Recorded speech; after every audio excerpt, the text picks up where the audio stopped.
Piastri and Norris silence. Everyone after McLaren fans explode over shocking drama. McLaren didn't just cause a stir at Monza. They lit a fire that's now threatening to burn through the rest of the 2025 Formula One season. And the spark? A single pit stop gone wrong. Lando Norris, the golden boy of British motorsport, came into Monza hunting down Max Verstappen and his own teammate Oscar Piastri. But 5 agonizing seconds in the pit lane, thanks to a stuck wheel nut, flipped the entire race on its head. And that's where the real drama began, because instead of letting the two McLaren drivers fight it out on track, the team stepped in and handed Norris a lifeline. They told Piastri to move aside. Now, on paper, it looked like a minor correction. Norris had been ahead before the pit stop, so giving the position back might seem fair, but this is Formula One, not a charity lap. Every second, every overtake, every inch of track position is earned, not gifted. And that's exactly why fans and even F1 legends are crying foul. Because what McLaren did wasn't just about a racing call, it was a statement. A signal, intentional or not, that they might have already picked their favorite for the championship. And that favorite doesn't seem to be the guy with more wins this season. Oscar Piastri, the quiet assassin from Australia, has been nothing short of phenomenal in 2025. While Norris grabs the spotlight, Oscar's been stacking results, 7 wins to Lando's 5. He's been calm, clinical, and brutally consistent. That kind of performance usually earns you the full backing of your team, but not at Monza. When the team called, he obeyed. He let Norris through, and in doing so, he lost more than just 3 points. He lost a bit of trust. If you listened closely to the team radio, you could hear it. Not anger, but something worse. Resignation. "Mate, we said a slow pit stop is part of racing," Piastri replied. That wasn't just a comment, it was a protest. A quiet reminder that the game isn't always fair. And right now, it feels like fairness McLaren has a British accent. Now let's talk about that accent, because it's impossible to ignore the elephant in the garage. Lando Norris is British. McLaren is British. The sponsors? Mostly British. And since Lewis Hamilton, there hasn't been a British world champion for the home crowd to rally behind. From a marketing standpoint, crowning Lando as the next king of F1 would be a dream. The branding writes itself, the story sells. But racing shouldn't be about branding, it should be about performance. And if that's the metric, Oscar Piastri is the guy leading the charge. Still, at Monza, it wasn't Oscar who got the nod. It was Lando. Again, because this isn't the first time the team's decision-making has come under fire. Rewind to Hungary 2024. Piastri had the pace, the strategy, and the wind in sight, but a late team order flipped the result in Norris's favor. That's twice now in high-stakes races where McLaren stepped in, and both times, it was Piastri who took the hit. You can argue strategy all you want. Call it teamwork, call it damage control. But when one driver keeps getting the short end of the stick, people start noticing. Especially when that driver is quietly outperforming the guy getting all the love. What's got fans on edge isn't just the call McLaren made.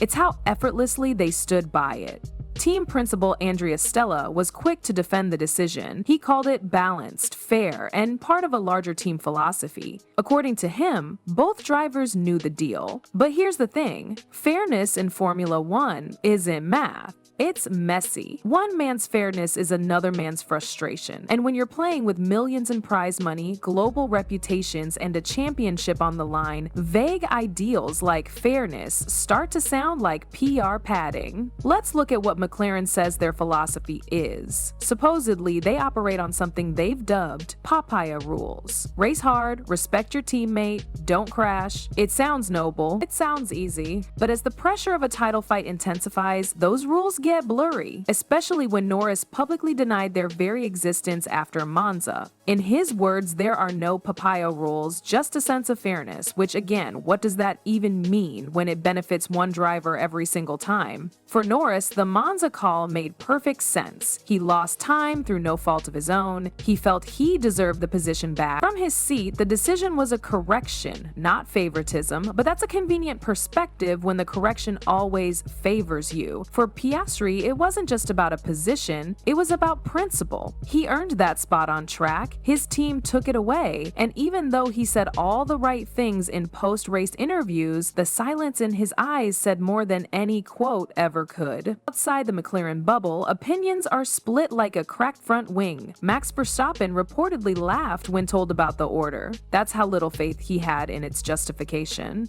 David Coulthard didn't hold back either, accusing McLaren of outright manipulation. Meanwhile, Martin Brundle played diplomat, calling it a necessary evil to maintain harmony. But that harmony looks a lot like silence from one side and celebration from the other. Two other silences from a hideaway, one, the other. What makes this dynamic even more dangerous is that McLaren isn't chasing titles anymore, they're leading both championships. They've got the fastest car, the strongest pairing, and more points than their rivals can catch anytime soon. This isn't a desperate team scrambling to survive, they're thriving. Which begs the question, why the need to interfere at all? If both drivers are bringing home podiums, let them race. Let the best man win.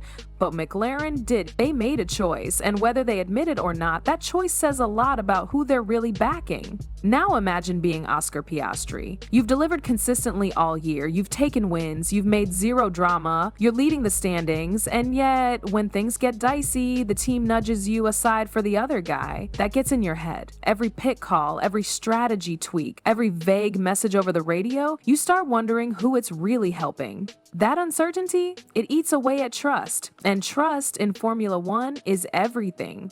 It's what allows a driver to follow orders in the heat of battle. It's what keeps the garage united during a tough weekend. Without it, a team fractures. Quietly at first, then all at once. Right now, McLaren is still smiling for the cameras, still posting driver selfies, still throwing around words like unity and team spirit, but if you look closely, the cracks are there, and the deeper this rivalry goes, the wider they'll get. The next battleground is Baku, a street circuit notorious for turning rivalries into fireworks. With walls that punish hesitation and straights that reward bravery, it's the kind of track that forces drivers to reveal their true intent. And that's the danger for McLaren, because at some point, Oscar Piastri might stop playing the good soldier. He's got the speed, he's got the poise, but more importantly, he's got something to prove now, not just to the paddock or the fans, to his own team. There's only so long you can ask a driver to fall in line when they're delivering more results than the favorite. McLaren may not have spelled it out, but their actions suggest they see Norris as the future, the British face of a British team.